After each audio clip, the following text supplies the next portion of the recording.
my entrances are too much explode, jump in and grab people, which work great for MMA. I see now that that's harder to pull off in boxing, because even when you land the one shot, I clinch afterwards and look for knees and body work and takedowns. So I'm happy that if I could come in and catch Cunningham with a shot, when I go back to MMA, that conversion will do me well. So I think as far as building up my MMA striking, this an A+. As far as trying to do the things that I've been trying to train myself to do, those more boxing, I didn't, you know what I mean? I didn't come behind triple jabs and double jabs. I kind of did the old, just, 1, 2, and then come behind that, which, for some boxers that works, like, like a John Ruiz type, but I didn't make it work as well. Great. All right. First media question coming from Donna Corby. Frank, first off, I want to say I'm writing for an MMA outlet, and I want to say that was an incredible showing for the MMA community. Probably the best performance in a crossover fight that we have seen. Talk to me about what's next for you. Are you going to go back to Bellator? Are you going to go back to mixed martial arts? And when's the time frame for that? Well, I have BKFC that I'm trying to get a fight in also now. And then as far as MMA, I'm not with Bellator anymore. Okay. So, I'm open to ventures there. One of my other trainers, Carl Prince over in Manchester, we're talking about possibly doing some things over there. So just keeping my ear to the ground. Obviously, first round management, hopefully will find me something. Before I retire, I'm fighting on the same card as my daughter, which she's doing MMA. So MMA is definitely still in the future.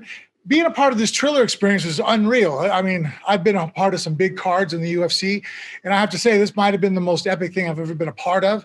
So, let's see if Triller, I can do another one with them. And maybe even if they, they can add another rope at the bottom and we can do an MMA fight. You've been hit by some of the hardest hitters with those little 4-ounce gloves in mixed martial arts. Fedor, pretty recently, Roy Nelson, Mark Hunt. The list is endless. Where does Steve Cunningham rank? Obviously, the gloves are different, but where does he rank in terms of the harder hitters you've faced? Well, no, I mean, obviously getting hit with a 4-ounce glove compared to a 10, it's not a fair comparison. But as far as speed-wise, Cunningham was the fastest guy I've ever fought, where it was weird where I'm like, I'm used to being a pretty quick heavyweight, but still some of the shots he was able to land from the outside and stuff, really, his head movement too. That's the one thing that I'm having the hardest thing converting over.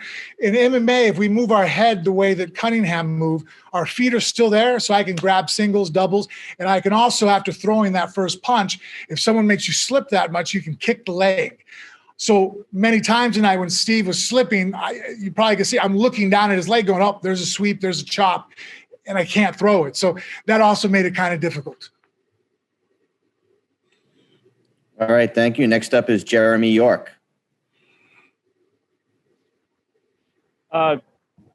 Finally, good to talk to you there, Frank. I'm going to echo what he said as well. I think this is one of the better performances we've seen, not only in a crossover, but I think you held up well with a world-class boxer as Cunningham.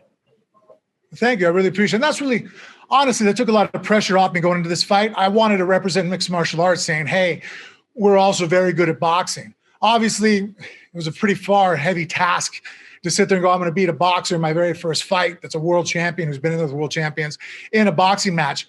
But honestly, and I had said this going into it, and I stand true to my words, if I had lost a 6-round decision but boxed well, that was preferable to catching Steve in the first 30 seconds. Look, I'm 275 pounds. If I would have caught him with a shot and dropped him, I don't think I'd have proved anything. Besides the fact, you had a 70-pound weight advantage and you hit hard.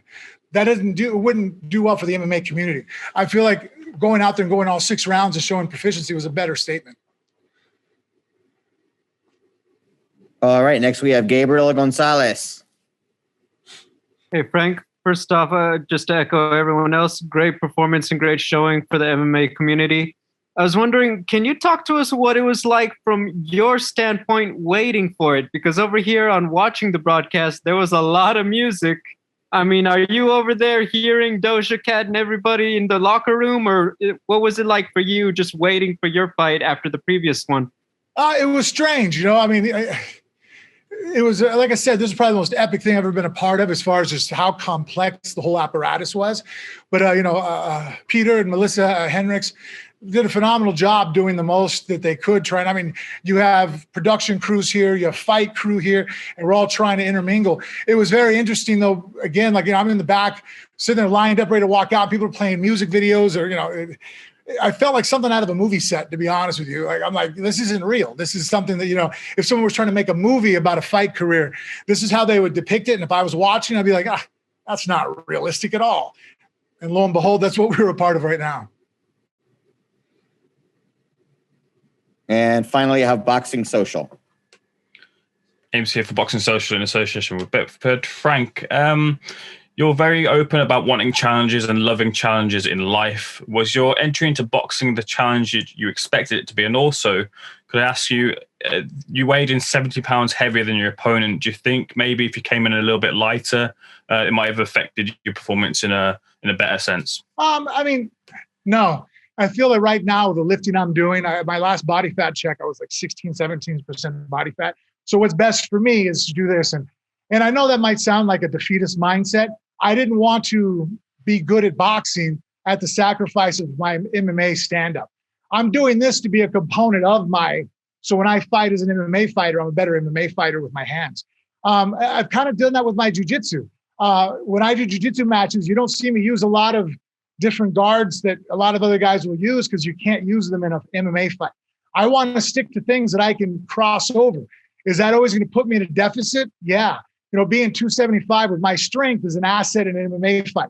Every time I would have clinched Cunningham in an MMA fight, my size would have been an advantage. So for me to strip down and get to 245 so that I was a faster boxer, that would have been unrealistic because then I'm not going to be able to take that with me into my MMA career. And ultimately, again, I'm like a decathlete, and I went with the sprinters. I'm not going to take away from my other events to make me a sprinting specialist because, let's face it, I'll never be the best boxer in the world.